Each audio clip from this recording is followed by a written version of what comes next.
Hi, I'm Janie. And I'm Maggie. And this is Facts and Frivolities.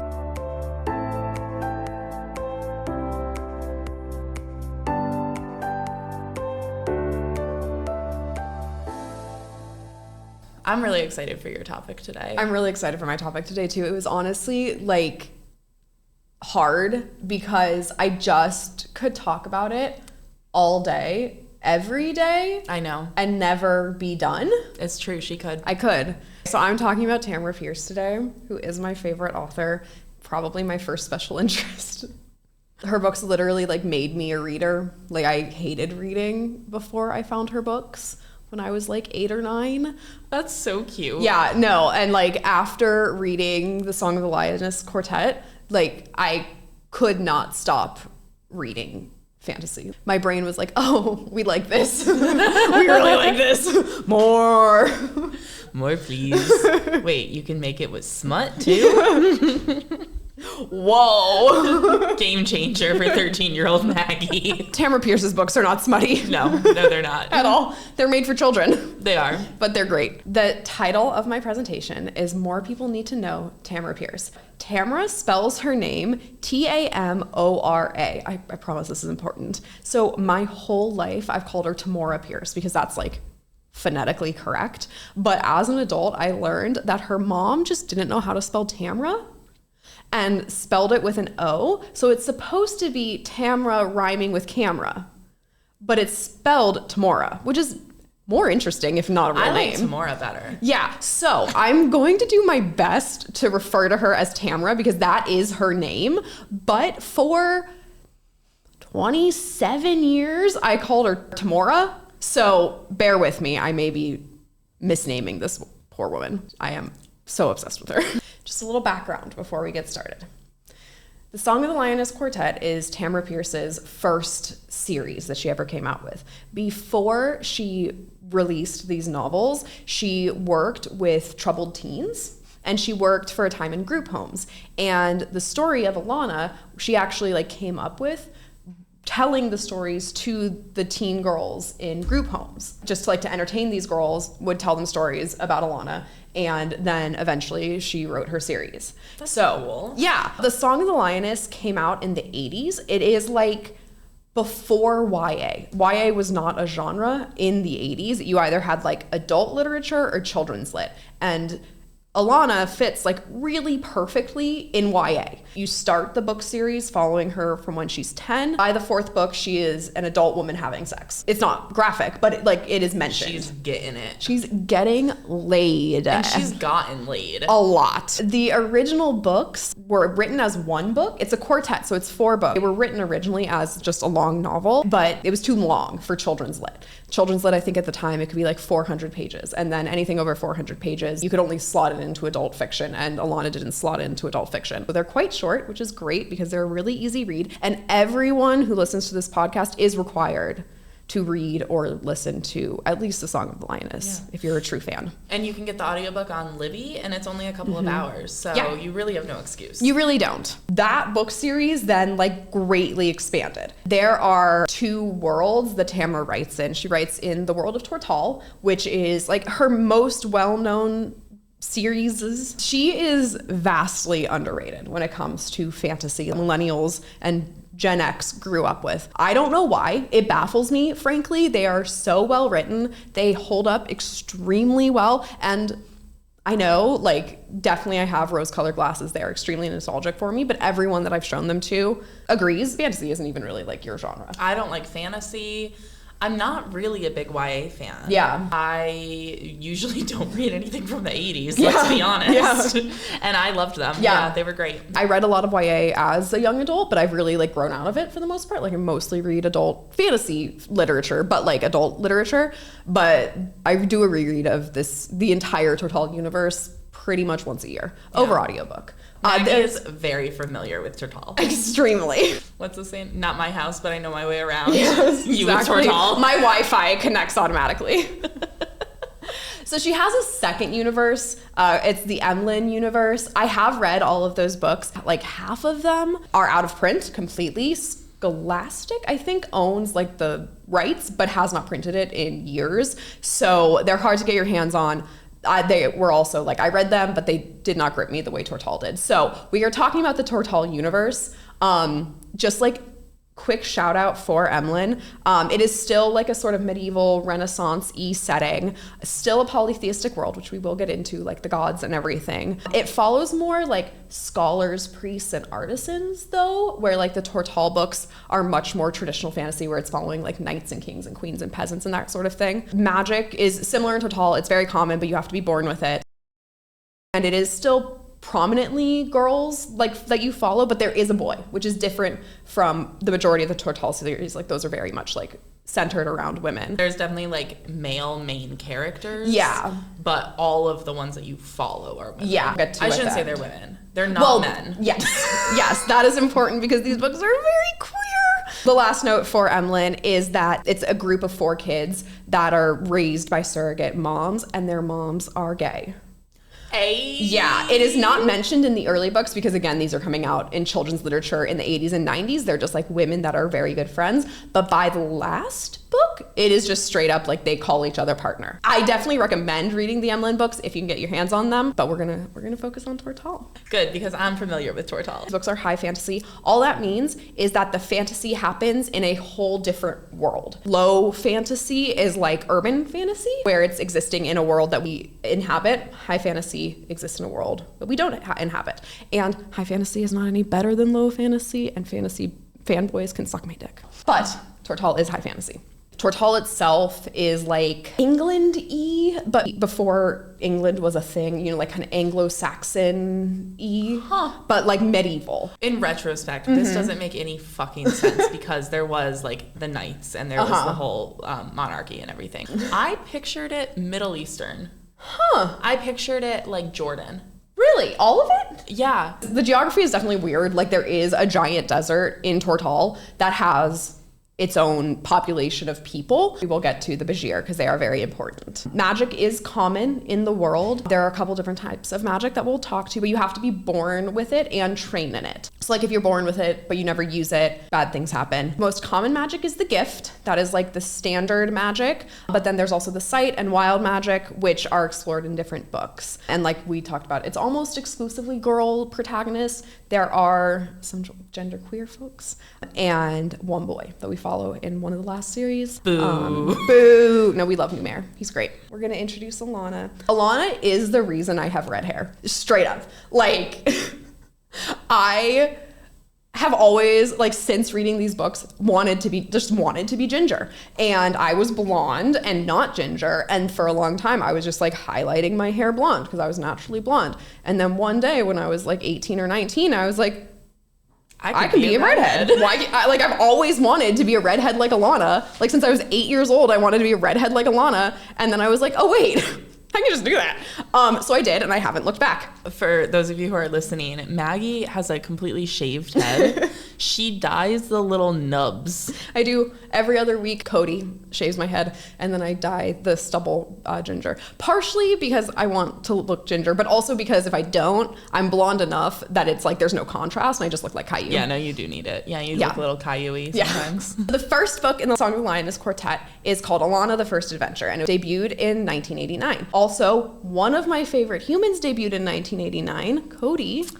That's so cute. It's like a sign. It was. You said 1989 is the year of my love. Yes, this is everything I'm obsessed with except for Janie will be born in 1989. So the book opens, Alana is 10 years old. And at 10, boys start their training to become knights, and girls go to usually a convent to learn how to be wives. This is like if you're nobility. So Alana is a noble, and she has a twin brother, Tom. Tom has to go to the castle to become a knight, and Alana is supposed to go to a convent to become a wife. However, Tom doesn't want to go to the castle and learn to be a knight. He wants to learn how to be a magician because they both have the gift, and they both have really strong gifts. Alana doesn't want to become a lady. Alana, we've learned in the future, is not a lady. At the time, Tamora didn't have like this language because it was 1989, but has in subsequent interviews said that if she wrote Alana today, she would be genderqueer. That was like the term that she would use for her. She uses she, her pronouns throughout the thing. Well, kind of. So I'm still going to refer to Alana as she, her, but Tamora does consider her genderqueer. She and Tom, being 10 years old, still look identical, except for Alana has long hair and Tom has short hair. So she convinces Tom to swap places with her. She will pretend to be a boy for 8 years and learn to become a knight, and he will go to the convent where girls learn to become wives, but boys learn to become mages. So it works out perfectly. He can go to the same place, but learn something completely different. What are the chances? Amazing. Amazing how that works out. Their dad is super checked out. He's a scholar, so he is a lord of like a relatively unimportant fiefdom, but they have money. So he spends all of his time reading and he's basically like a historian. I wish that was a job today. Yeah. I would be a great reader. Yeah. With a lot of money. Yes, I would too. And neglecting my 2 children. I could do that. Oh, I could neglect my children so well. So easily. Yeah. Yeah. We could I would be excellent at neglecting. We could my live this children, lifestyle. Sure. Oh, 100%. Yeah. Their mom's dead because it's the 80s, so the mom has to die. be. Dad is so checked out that they get away with this, and if their mom was alive, they simply wouldn't. No, there's no way a woman would let this happen. No. So Alana forges their documents telling them like where they need to go. She is a boy named Alan and is learning to be a knight. So that's where this all starts. I could verbatim talk you through the entire plot of all 16 books in this series. I will not. But that's basically the opener. Alana goes to the castle and learns how to be a knight. Tom goes to the convent. We basically don't see Tom much again throughout the series. He comes back. He has a bigger role later on. Yeah, but for Alana's time in the castle learning to be a knight, that's pretty much the last that we see of Tom. You follow her through her whole life. Books 1 and 2, she's in the castle learning how to be a knight. And books 3 and 4, she is a knight. She is the first lady knight of Tortal, because Tortal had lady knights like 200 years before Alana, but then you learn that the cult of the Gentle Mother came up and decided that women were too gentle-spirited to become knights, so they need to stay home and basically like change the laws and went regressive, and women were no longer allowed to be like in the fighting arts. So that's where we're coming in with Alana today. In fantasy novels, I normally don't like world building because it's too... I feel the novel is always too focused on the world and not the plot.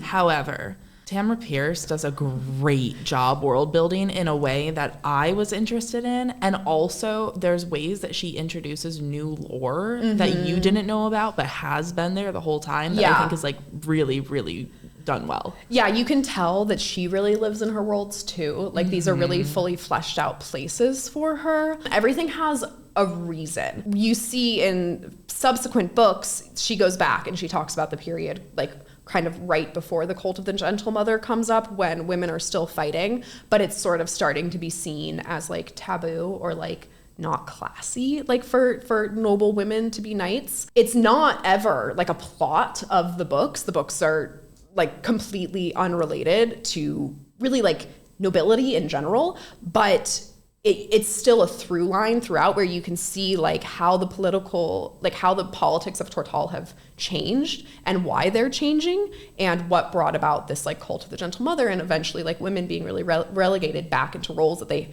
at the time had not been stuck in. One of the things that I think Tamora does really well is all of her heroines are flawed. Like super flawed, like a normal level of flawed for humans, but they really do come off as human. Alana is preternaturally good at everything she does. Like she is extremely good at all of the fighting arts, despite being short. She's short and stocky, but she's like extremely good at everything she tries to do. Her gift is off the charts, like level of power, but she hates her gift and she's afraid of her gift at the beginning of the books. And so she has to learn to like not be afraid of her own power, but also she has anger issues. She's very stubborn and very like quick to spout off. And when she does, like she experiences consequences. While she is like almost a Mary Sue with how good she is at everything she does, her anger issues and like her interpersonal issues really like flesh her out and make her like a really real person. One thing I think is worth pointing out, as we're talking about Alana, we're talking about how it really is YA, but she does grow up throughout it. She is kind of an unreliable narrator at times. Mm-hmm. She has her own faults. She has all of this. One other thing that I thought was really interesting that I don't think you see in books a lot, and definitely not in YA, is that she had a fuck buddy in one of the books. Yeah. She straight up had a guy that they were sleeping together. The relationship didn't work out. And she was like, oh, well, it was what it was. She is a real human. Yeah. You know? And it makes her very relatable, honestly. Because it's like, she's doing these stupid things. And there's no point in the plot. Yeah. She's just doing them. Right. Because she's a kid. Right. Alana has 4 books. And then she, at the end, saves the day. It's really great. The books end, and you get a new heroine. The next series is the Immortals Quartet, and it follows Dane. Dane is the character that Janie most reminds me of. I love Dane. Did that book come out in 1995? I have no idea, actually. How funny would that be? 92. Damn. Yeah. But one of them probably came out in 95. We pick up just a handful of years later, I think it's like 10 years later. She is a peasant girl, which is different because in the Alana books, we mostly follow... That's why. She grew up really, really poor. I grew up in a cult, and so Dane reminds her of me. If Dane was in a cult, the god would be real. So... For the first time, we aren't following like a majority noble folks in these series. We're following working people. So Dane is a wild mage, which we learned. She has a different form of magic than Alana. Her form of magic is not really like accepted. Like a lot of sort of the gifted elite don't even believe wild magic is real, partially because no one's ever seen wild magic as strong as Dane's, which is explained in the books why hers is so much stronger than everybody else's. I won't be spoiling that either. I'm sorry. But she can speak to animals, and she can heal animals, and she can... Okay, I'm going to spoil something. She can eventually transform into animals. She is very different from Alana, and that's something that, again, Tamora does really, really well. Dane is... You can't, like, slot one out for the other. They're all their own personality. Like, if you stuck Dane in Alana's story, she would last 10 minutes. Dane is really, like, compassionate. Dane comes from a completely different world than Alana, where she comes from Gala, which is a different country. She grows up in like a teeny tiny mountain town, and when she has to leave her mountain town, she starts working with the animal handlers for the castle in Tortal. Dane has a teacher that she meets. Is this why she reminds you of me? No. But you would. Dane does eventually marry her teacher, who she did meet when she was 14 or 15, and he was in his 20s. There is never any underage, literally anything. She has a bit of like a crush on him, and he does not give her the time of day other than like a very above the board, like teacher-student relationship. I love them together, and I do too. I just aged her up in my brain. So Dane's great. Then we meet Kel. Kel is our first completely ungifted heroine. Kel is the first girl to try for her knighthood openly. When Alana was revealed as a woman after receiving her shield, the current king changed the laws so that girls could try for their knighthood. It still took, I think, like 20 years, 15 to 20 years for Kel to come along because it just wasn't done. Like, there were no girls that were going to be allowed to do it. It reminds me, when I was in high school, my school started a strength and conditioning class, and they wouldn't let girls do it. They only let boys do it. And I threw an absolute fit. And so then they let me do it. And I was like, yeah, I opened this up for all the women. No one else wanted to do it. Yeah. There wasn't another girl who wanted to do it. I was the only one. Okay, so honestly, you are a mashup to me of Dane and Kel. Kel is very stubborn. And she is stubborn in, like, if she puts her mind to it, she will succeed. She's not like Alana, where Alana just naturally was super talented at everything she tried. She like has to work for it. She is not in disguise as a boy, so she deals with a lot of bullying. She becomes the first like official lady knight. Alana doesn't like call herself a lady knight, and Alana always goes by Sir Alana, where Kel eventually goes by Lady Knight Kel, and that's partially because Kel is not genderqueer. Kel identifies as a woman. She is asexual. She never calls herself asexual. That's not like a thing in the world, but she is. Follows like 10-15 years, and then we get to Allie. Allie is my favorite character in the series, or in these series.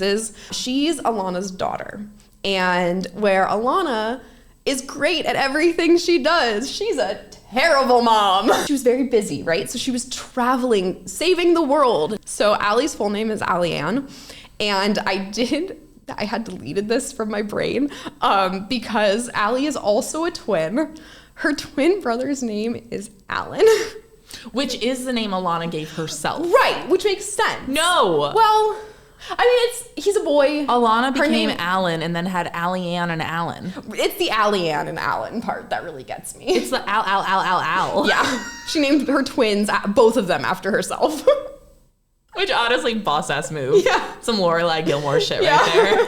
Allie, her story is the first one that doesn't take place in Tortal. She is in Tortal for like half a page in the books, and then she gets whisked away to the Copper Isles. Her books are amazing. I love Allie because she doesn't know what she wants to do with her life. Relatable. She is like naturally extremely talented at stuff because she is a heroine in a fantasy series. But she's a lot more like scattered than the other characters. Like the other characters are really like, they're introduced with a sense of purpose, and then they just like fulfill that purpose, and you follow them in their like ups and downs. Allie wants a purpose in theory, but she has to be sort of like forced into it. And the last of the heroines, we're not going to talk about the Numeric Chronicles, which is another series that Tamora is currently working on. She's very sick, and those books will probably never be finished. And I don't want to talk about that. So we're going to talk about Becca, and then we're going to move on. Becca is the ancestor of a important side character that we're going to talk about in a second. Her books take place 200 years before Alana's. So she is within the main timeline, but at the beginning. She's just a really great like background into the world of Tortal, as well as just being a really interesting character. She's like a cop, basically, in the medieval world. Ooh, A-cap. I mean, yeah. And a lot of the book deals with police corruption and like being part of a corrupt system and trying to like do your best as part of a corrupt system. Talked about the gift. That's the main source of magic in the series. It's hereditary. It's passed down, but not all children that are born of gifted parents will have the gift. It is the most like traditional of the magics that you can think of. It is pretty like expansive. Like you can do almost anything with the gift, but there will be consequences. It's differentiated both by strength and by color. Alana and Tom's magic is purple. They also have purple eyes. They're both very strong, but you can have very weak gifts that are like maybe like more specified. So you might just be like a healing person. You can have like minimal healing magic. And people do like niche down in their magic. Alana pretty much exclusively uses her gift for healing because her job is to kill people. So her like way of fixing the karmic balance is to use her magic to heal as much as possible. I didn't talk about it, but Allie has the sight. It is a less well-known form of magic. If you ask like the average Tortalan or anyone living in this universe, they would probably just tell you that like what's magic, the gift, and then leave it there. The sight is much more specific. It's sense-based, so it'll enhance your ability to like see things like magic, lies, poison, things like that. It's much less common, and it's more like utilitarian. Like you can use it for very specific things. It's almost like if intuition was right. Yeah, like a sixth sense. Wild magic we talked about a little bit with Dane. It is very common, but very rarely detected. You can like technically heal animals, but the only person we see healing animals is Dane. You have to be very strong to do that. We also have like uncategorized magic. So in this world, gods are just straight up real. Like they are literal physical beings that exist on another plane called the divine realms. They have one of my favorite like systems for gods where it's not uncommon, but gods gain power through worship. So like Santa Claus and Tinkerbell. Gods are more powerful in lands where they're actively worshipped and less powerful in lands where they're less actively worshipped. They're also immortal creatures. They are first discovered during Dane's books and then become more populous and important throughout the series. Okay, now side characters. All of the side characters that I pulled out are men because I only wanted to talk about Alana's books, and the most important people in her life are men because she was disguised as a boy in all male environment for the first 8 years of the series. So the important people to her are men. I did pull out some important women at the end though. Then Jonathan. So when Alana arrives at the castle, she is immediately like picked up by Gary, who's Sir Gareth the Younger, who becomes her like first friend at the castle. He's friends with Jonathan of Conte, who is the prince and future king of Tortal. And so Alana becomes very close with Jonathan and a group of page boys who then follow through the entire series. So when Alana is all grown up, so are all of the boys. So they go from like the little boys that are like learning how to be knights to running the kingdom, because they're all best friends with the king. So obviously they get to do that. Alana and Jonathan have some very like deep conversations, and the results of them are very realistic in a way that you don't normally see, especially in fantasy. There is as close to a love triangle as I can ever tolerate in these books. I fucking hate love triangles. The only time a love triangle is okay is when they all end up together. Yes. Because honestly, why can't she just fuck both of them? She can. Jonathan is one of the potential love interests in her life. Miles of Olau is Alana's adopted father. Her dad, like we talked about, is kind of a dick. He dies while she's in the castle, but Miles sort of steps in as a surrogate father for her. He specifically hates the Code of Chivalry. So the Code of Chivalry is like very, similar in fantasy to everything else. And Miles thinks it's stupid. And that's something that in Pierce's work all over the place, like there is not a single position at any time that is like shown to be right. Every opinion that a character has, someone has the opposite opinion, and they're both given the same weight for the most part. George Cooper. I love George Cooper. I love George Cooper so much. George Cooper is the king of the court of the rogues when Alana first comes to the castle. He is also older than her, but he's like 14 when she's 10. It's not gross. He really kind of shows her like non-noble life in Chorus, which is the capital of Tortal, where the castle is. We love George. We love George so much. Liam Ironarm is the third love interest in Alana's life.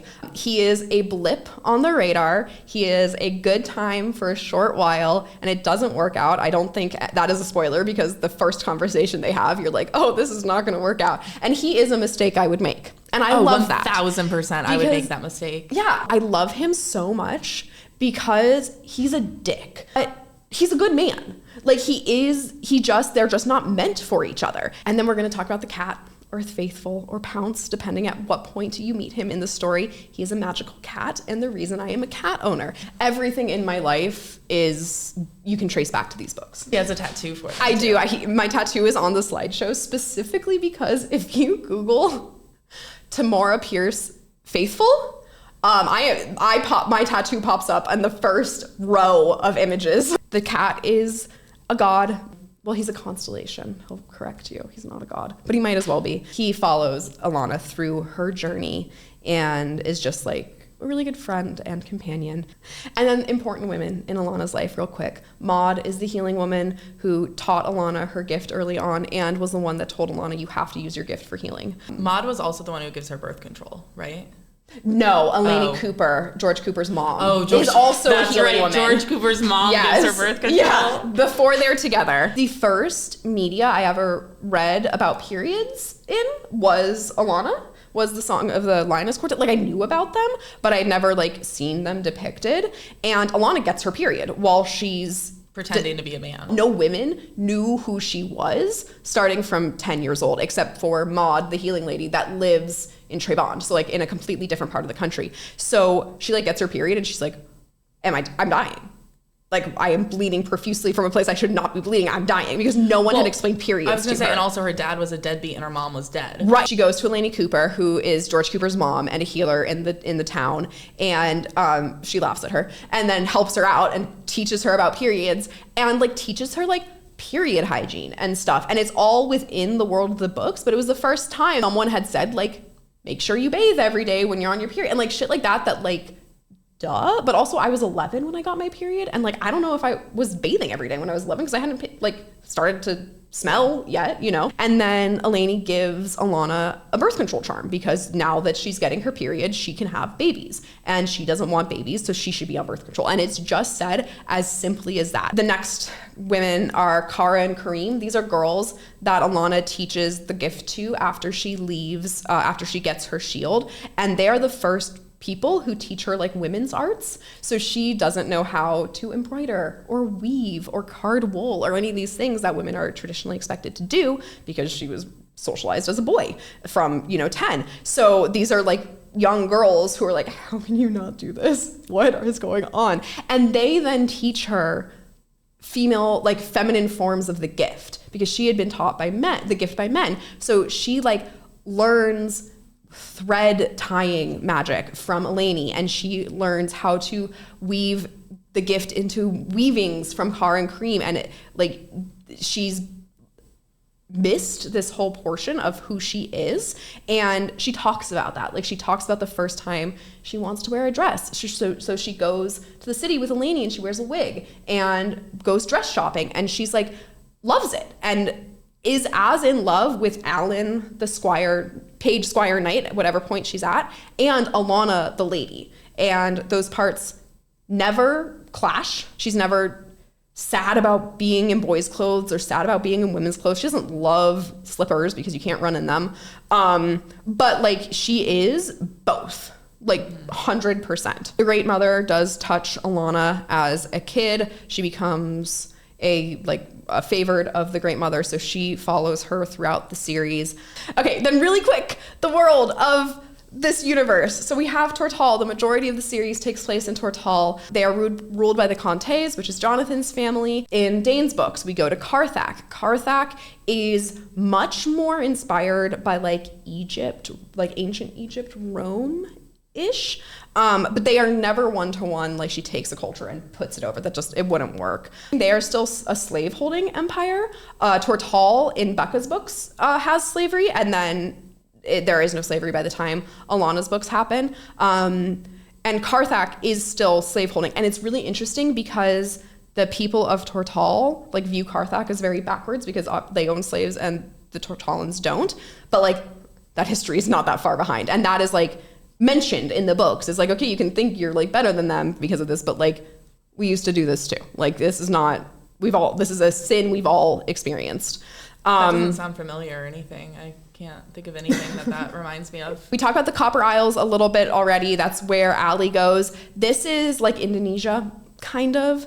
They are colonized. The white people have colonized the Copper Isles, and the books are about the native people, the Kiprish people, taking back. Then there's also Scanra. They're basically like Vikings plus. We don't really see their world very much, but they're very important. We also mentioned the Yamani Islands, which are very Japanese inspired, and Kel lives there early in her years. We don't see her there, but that really impacts like her personality and her like how she exists in the world, having been raised in the Yamani Islands as a white person and then moving back to Chorus and experiencing like weird culture shock. She experiences weird culture shock in what is her culture, or what should be her culture. Really interesting. I know this went long, and I could continue talking about this for the rest of my life. So if you want to talk about Alana with me, just DM me, and we can talk forever, because I love her. Thank you. And now, time for a commercial. Hey guys, so we made merch. We have merch now. It's pretty much the only way we can make money on this. Yeah, but it's also really cute. So if you're interested in any of our merch, it's available at factsandfrivolities.com. We'll see you there. Let's talk about the Whitneys. Maggie and I are big on reality TV. Maggie and I love reality TV. And there are a lot of names that become recurring the more shows you watch. There's an Amanda and a Kyle on 2 different franchises right now. And in both franchises, they fucking hate each other. There have also been multiple Bronwyns. Did you say this is Bravo specifically? It's not Bravo specific. I watch majority Bravo, so a lot of what I will talk about when I talk about reality TV will be Bravo centric. Yeah. Today, what I'm going to talk about is Whitney. Whitney is a recurring name right now in reality TV. They're everywhere. They are. So I'm going to rate them. I love a little competition. They don't know they're competing, but they are. And we're going to see who the best Whitney is. There is a Whitney from, I think it's My 300-Pound Life or my something like that. And I have a little disclaimer in there that even though she is very popular and a lot of people know who she is in the reality TV world, I am not including her because I don't know shit about her and I've never seen her show. Yeah, the only TLC we've ever watched are The Duggars. And Sister Wives.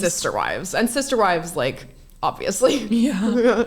TLC was the first time I was like, I wonder if I'm interesting enough to have my own reality show. I'm going to introduce them first, and then we're going to rate them. I'm going to go in order of when they first appeared on TV. So this is not biased. This is just in order. Okay. Our first Whitney is our only Whitney that doesn't spell it W-H-I. She spells it W-I. I know. Weird. This is Whitney Carson. Whitney Carson started on So You Think You Can Dance in 2012. Okay. And then she moved over to Dancing with the Stars, and she's been on Dancing with the Stars, I believe, since its inception. I have never seen an episode of So You Think You Can Dance or Dancing with the Stars. I used to fuck with Really? So You Think You Can Dance. I think I knew that. In high school, I was like really into dance. I can't dance. No, she can't. Not at all. But I thought dancing was like so fucking cool. It is. It is. Yeah. And I thought everyone who could dance was really fucking cool. They are. And I went to So You Think You Can Dance live with one of my friends. Okay. And I got to meet a bunch of the dancers. And That's Whitney was one of the ones I got to meet. Okay, I got it. So I love Whitney. Yeah. Obviously, I met her in a meet and greet, so like she had to be sweet. Right. But I remember her being so sweet. I mean, sometimes they're not sweet. Like at meet and That's greets, true. like sometimes they don't want to be there. That's and they're true. just there for the and paycheck. You can tell. So this is Whitney Carson. She is on So You Think You Can Dance and Dancing with the Stars. She has been on TV pretty much nonstop since 2012. wow. Good for her. And she's adorable. She like hasn't changed in 15 years. Like her face still looks the same. Can't relate. I know. I'm sure she's had work done, but it's great work. Our next Whitney. This is Whitney Sudler-Smith. This is our only male Whitney.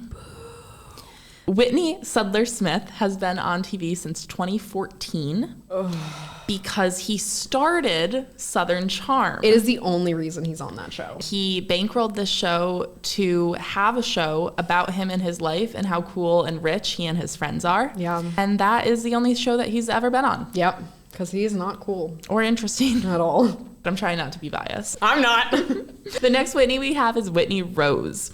Whitney Rose is from The Real Housewives of Salt Lake City. She's also been on Real Housewives Ultimate Girls Trip, Watch What Happens Live, things like that. Anything Bravo related in that universe. Whitney has been on TV since about 2020. And then our last formal Whitney. I still have two official Whitney. Our last official Whitney. I still have two other Whitneys I want to discuss briefly, but this is our final Whitney to rate. Okay. This is our final rated Whitney. Okay. We have Whitney Leavitt. Whitney Leavitt is from Secret Lives of Mormon Wives. She was also with Dancing with the Stars. Right. She is. Can I? Yeah. She gained notoriety when she danced in front of her baby who was literally like physically in the hospital with RSV, explaining his RSV diagnosis. She has been on TV since about 2024 when Secret Lives of Mormon Wives premiered. Mm-hmm. She has been posting since before that. So she has been a public figure for nearly 10 years now. Really? She's been posting for a long... I mean, I don't know I've been posting for a long time. I don't know when she actually got popular. Right. But it's been at least 5 years, I believe, since she's been like popular. Yeah. She is part of the original Mormon Mom Talk. Right. Whitney is also playing Roxy in Chicago right now, and she has announced that there is an upcoming Disney project that she is going to be part of. People are suspecting it's a Disney movie, but we don't know. I've seen clips of her on Broadway, and Roxy is a very forgiving role. It's supposed to be. She's excellent. Yes. She's really good. She deserves to be there. Like, no, Whitney's doing beyond really stunt fucking casting. well. Like, she's great. I have a friend who actually went and saw her live. Oh, yeah. And she met her after the show. Uh-huh. And she said, again, Whitney was like so sweet. Like she loves loves her fans. I know we're not getting into it yet, but like I believe Whitney is exactly where she wants to be. Yeah. And like she did the work. Yeah. Yeah. I want to put an honorable mention in here. This is Whitney Way Thor. She is from My Big Fat Fabulous Life, which is, I believe, on TLC. She has actually been on TV since 2015. Wow. She's been on there for a long time. I'm not going to talk about her because I am not familiar with her at all. I've never seen that show, so it just doesn't seem right. Our next honorable mention is Whitner Slagsvold. It's rough. Whitner Slagsvold. That's probably exactly how he pronounces it. Slagsvold. He has been on TV for less than a year. His name is not Whitney, his Whitner, so he obviously can't be included. But he is also on Southern Charm, which is the show that Whitney Sudler-Smith bankrolled. So now let's talk about how these people are going to be scored. They're going to be scored on, first and foremost, character status. If they bring main character energy to the show, if their plot lines are reliable and believable. Basically, if they're on a show, are they bringing anything to it? I like that. Okay. Social and skills status. Okay. So this is like, do they have a strong fan base? Is their fan base active? Are they in the media a lot? Are they good at what they do? And then our third and final way that they will be scored is, of course, thirst status. Okay. I also want to list some considerations. This is just for full transparency. First of all, I want to talk about the ethics of these people in the sense that I don't want to talk about their ethics whatsoever.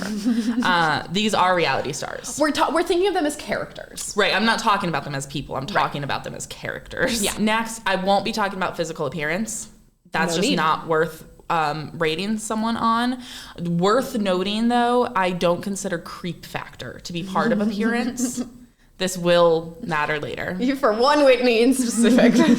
The final consideration I want to put out here is I'm not planning on rating people based off of popularity alone. So to me, social status and popularity are very different. I'm just going to go through all four of them and then how I'm rating them. Okay. So number one is character status. Whitney Leavitt, I say, is for sure a main character. Yeah. Whitney Leavitt, on Secret Lives of Mormon Wives, she creates so much drama. Yeah, she's so like the main content. antagonist. Her and Demi. Yeah. But Demi is bad at it. Whitney is really good at it. Right. Yeah. She's also been on Secret Lives of Mormon Wives, Dancing with the Stars, Chicago. She's doing stuff with Disney. She's all over social media. Like, this bitch is everywhere. She was just, as of recording, was just interviewed by Z-Way, and it was great. Like, Z-Way is great, so like it was going to be great. But I wouldn't have expected Whitney to do well, to be honest. No, she like can hold her own. It's really impressive. Crazy. Yeah. Next we have Whitney Rose. Mm-hmm. Whitney Rose is a very sturdy character in Real Housewives of Salt Lake City. She brings drama, and it does normally like make sense. It's not super highly fabricated drama. Yeah, but it's always stupid. It's always stupid. Like, it's always real. It's very rarely interesting. Yeah. Yeah. That's why I said she's sturdy. Yeah. Sturdy's good. She can be relied on, but not entirely. Not exclusively. Yeah. And I also think it's worth noting that Whitney Rose is not afraid to look foolish. No. And she admits it. Yeah. And I kind of love that about her. Like, it's kind of endearing, but also it's a little embarrassing too. Right. Like, it depends what she's doing. But she's not afraid to look a little foolish. Then we have Whitney Sudler-Smith of Southern Charm. He is literally never even on his own show anymore. His mom is on his own show more than he is. He also produces and bankrolls the show. Right. That gives him any level of character. And then we have Whitney Carson. Whitney Carson is a choreographer on her show, so she is inherently more of a side character. The show is called Dancing with the Stars. She is not one of the stars. She's just dancing with them. So she is kind of a side character there, but she did win this year with Robert Irwin. Oh, okay. So important. That's pretty important. The top of where she could get. Yeah. And she has won the show in the past before as well, not with Robert Irwin, obviously. That makes sense. But I do think the Robert Irwin fame draw right now is good for her. Yeah. So the worst character status is obviously Whitney Sudler-Smith. Yes. I gave him 0%. Can you get negative? No. Okay, that's fair. He's a fucking loser. Never met a man who's a bigger loser and creep than this man. Yeah. So for the other three, they're all pretty highly rated for characters. Yeah. Whitney Carson is 67% character. Okay. She is a repeat character, but more of a background character. So, but again, she did just win. Right. Whitney Rose, I gave 71% because she's not always a main character. Yeah. But she's always in the important moments in her show. Yeah, that seems fair. Matters. Mm-hmm. Whitney Leavitt, I gave 83%. She is a main character everywhere she goes. Next, we have social status. So I did like followers and then a few fun facts on here. So this is specific to Instagram followers. Whitney Leavitt has 1.5 million Instagram followers. Oh my God. She is an icon, unfortunately. Yeah. She built her brand like a pro, and she's worked her ass off, and she is where she wants to be, I believe. Yeah. Whitney Rose has 571,000. Wow. Yeah, so she has about a third as many as Whitney Leavitt. Yeah. But it's still a lot. Yeah. I will say, the way that she posts on Instagram, it's like she is, you know when you're a kid?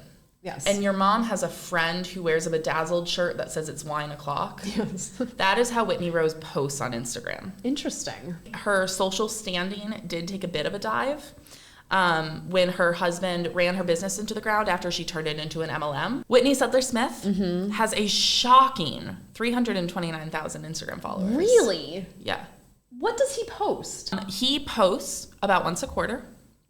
And every time he posts, it is a video of him playing guitar shockingly bad. Yeah, he's really bad at playing guitar, and it is a lot of his personality. It is, yeah. Yeah. I personally think that every time he posts on Instagram, a puppy dies. And last but not least, in fact, definitely not least, we have Whitney Carson, who has 2.4 million Instagram followers. That makes sense to me. Because she's been on for so long. And she's been on TV for, since before... Yeah. She has been on the TV the longest. She's very good at what she does. And additionally, she has that Robert Irwin effect right now. Yeah. And like a dance video is always going to do well on social because you're like doing a skill. Whitney Levitt with the 1.5 is impressive because like she's just a mom in Utah. Yeah. You know? Yeah. Like she has skills, which we know now, but like we weren't following her for her musical theater. Right. I mean, I don't follow any of these people. No, but I don't either. So we're on season 34 of Dancing with the Stars right now. So she won season 34. Wow. The last season she won before that was season 9, and that was with Alfonso Ribeiro.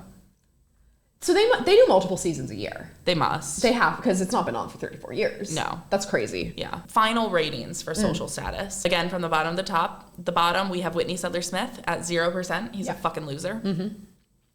Then we have Whitney Rose. I only gave her 44%. She is pretty cringe, honestly. It's kind of endearing, but inherently cringe. Yeah.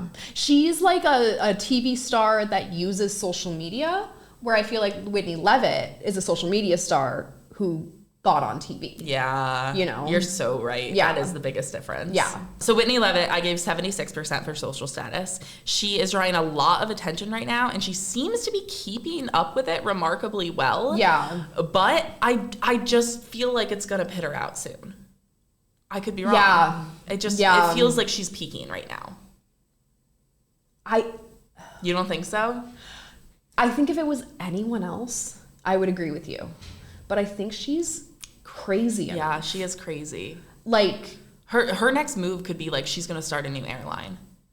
And it would probably do well because Yeah. it just seems like she's crazy enough to make it happen. Everything she does, she's good at. Yeah, that's fair. And then I rated Whitney Carson just a little bit over Whitney Levitt at 79%. I think that of these 4 people, if any 4 of them just walked into a room, Whitney Carson is the most likely to get recognized. Really? Yeah. Yeah. Because she's been on TV the longest. People know her. So many different people watch her show. Right. She is around. I really think that. And like her Robert Irwin videos did great on socials. And I also think that the people Whitney Carson is being recognized by are more important than the people all the other Whitneys are getting recognized by. Okay, so next we're going to move into thirst status. This is our final category. We're going to start with Whitney Levitt. This girl, so thirsty. Yeah. I have never met someone more thirsty than Whitney Levitt. However, she's willing to work for it. Yeah. Yeah. She's thirsty, but she'll work for that water. Yeah. I think her thirst specifically does not annoy me because she admits to it. She's very upfront about it. She's like, people are like, you seem like fame hungry. And she's like, yeah, I am. She's like, I've literally all I've wanted my entire life is to be famous. And now I am. Even on the last season of Secret Lives of Mormon Wives, she got back on the show and she originally wasn't going to be on it. And she solely was like, no, I'm only back on the show because I have to do this to audition for Dancing with the Stars. Yeah. And I want to be on Dancing with the Stars. Yeah. And they're like, so you don't even want to be friends with us? And she's like, no. But like, I think that honesty is admirable. Yeah. No, I fully agree. Then we have Whitney Rose. Whitney Rose definitely wants more for herself, but I don't think she's thirsty enough. I think she's a little too lazy to be fully thirsty. If you were thirsty, you wouldn't just hand over your business to your bored husband. Right. Whitney Smith. This one I kind of struggled with. Yeah. Because he doesn't give super thirsty inherently, but he did bankroll his own show solely to look cool. Right. And to like show people that he's cool. But he doesn't have his own brand. Like he's not marketing anything. Well, because he's like, fuck you, rich. Yeah. Like real, proper 1% rich. Yeah. So he doesn't... And he doesn't seem to have, like, any real goals that he's working toward. Thirsty about anything in his life. That's the thing. I don't... Yeah. Like, he started a show to look cool, but I don't think it was because he was thirsty. No. So, I struggled with that a little bit. Yeah. And then we have Whitney Carson. Whitney Carson, I don't think is thirsty either. I think that she seems very content. She knows that she's dope. Right. And she's had the same job for 15 years and seems to be thriving. Okay, so this time we're going from top to bottom, so thirstiest to least thirsty. Okay. I said that the thirstiest is obviously Whitney Levitt at 98%. Yes. The only time anyone in the world was thirstier than Whitney Levitt was when Bad Bunny performed the Super Bowl. Everyone in the world was thirsting for Bad Bunny at the halftime performance. All of that thirst is barely more than Whitney Levitt's thirst for success. Yeah, I get that. Yeah. Okay, the next two I really struggled between. So we have Whitney Sadler-Smith and Whitney Rose. I kind of kept slipping them back and forth. I couldn't decide who was more thirsty. Ultimately, I think probably Whitney Rose is a little bit more thirsty. Yeah. She wants more, but she does keep it pretty simple. Yeah. And then we have Whitney Sadler-Smith. I just can't get over the fact that he straight up produced a TV show for himself. Right. As a side project to look cool. Right. Like, we can't forget that. Yeah, no. Ever. And then lastly, we have Whitney Carson. She is the least thirsty. I put her down at 15%. It seems like she is, like, kind of peaking. Like, she just won with Robert Irwin. Yeah. But she's happy with that and, like... Right. She's not going to quit Dancing with the Stars to then go be an influencer. She's not going to chase this high. Right. Now we have a surprise. Okay. I am allowing for deductions. Some important things I think we need to consider as we're rating these Whitneys. Okay. So Whitney Levitt, very obviously a bad friend. Yeah. Just garbage friend. I also think, to be honest, I love when someone on reality TV breaks the fourth wall, but she does it too much. I say that whole show does it too much. They do. Yeah. But her especially. Like, she there isn't a fourth wall for her. No. She's not breaking anything. She's just looking out. Right. Yeah. And waving. And asking you to come in. Yeah. Whitney Rose. Again, we said this before, but she did create an MLM. Yeah. So that's a deduction, obviously. Right. Anyone who creates an MLM, deduction. Right. Also, her voice. Healing journey. Healing journey. I'm on my healing journey. She kind of has a southern accent, but like if she was 8, like an 8, like, can you mimic it? I can't do it. I can't do the Utah accent. It's too specific. But it's also like her voice is really high. Yeah. So she kind of speaks like it's almost like nasally. It is nasally. Yeah. Anyway, so she gets deducted for her voice. Whitney Sadler-Smith. Only a few deductions for this one. One, the man oozes creep. Yeah. Do you remember when Bill Gates and Melinda Gates broke up? Yes. Melinda Gates did an interview with someone, and she was like, his friends, like, you would walk in the door and just sense that they were evil. That's how I feel about Whitney Sadler-Smith. Yeah. Also, last year, he called a girl fat. Yeah. And then doubled down. Yeah. After literally everyone was like, dude, shut the fuck up. On TV. On his own show, and left it in. Also worth noting, Whitney Sadler-Smith is the only Whitney that I have mentioned today who is listed in the Epstein files. I was going to say, I'm shocked that he's not in the Epstein files. No, he is. Yeah, that tracks. He himself is not, but there is mention of him in them. Right. Yeah, he's for sure in those circles. Yeah. And then deductions for Whitney Carson, none. She's adorable and sweet, and I met her, so she gets a pass. Yeah, that's valid. I also do want to address my personal bias. You have a personal bias? I know it's uncommon, but for each of these, I do want to address, like, these are, going into this, these are my personal feelings about each of these people. Yeah. So Whitney Levitt. Hated her at first, then I loved her, and now I'm hesitant, but I like her, and I admire her, but I'm interested to see where she's going to go. Yeah, it's hard, right? Because, like, she couldn't on Z-Way's podcast say she wasn't a Republican. So, we're not judging them on ethics. Right? They're all bad people.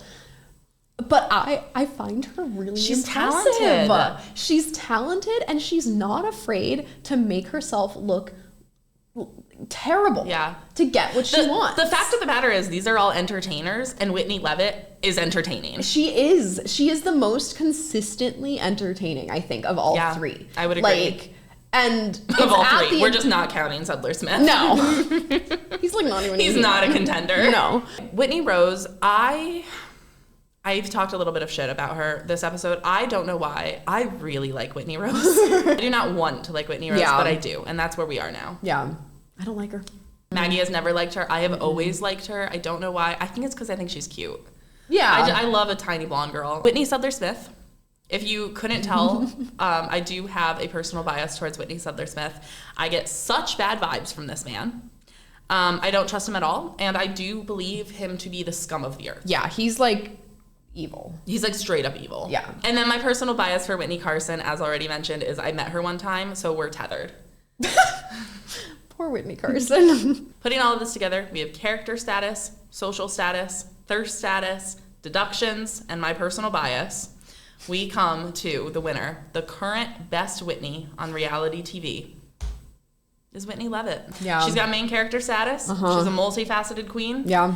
I can't wait to see what she does next. Yeah, no, I'm genuinely like really interested. Yeah, because it could be it genuinely could be anything at this point. I did not watch her in Dancing with the Stars. I do not follow her on any social media. I will not watch her on Disney if that's what she's doing, and I will not see her on Broadway.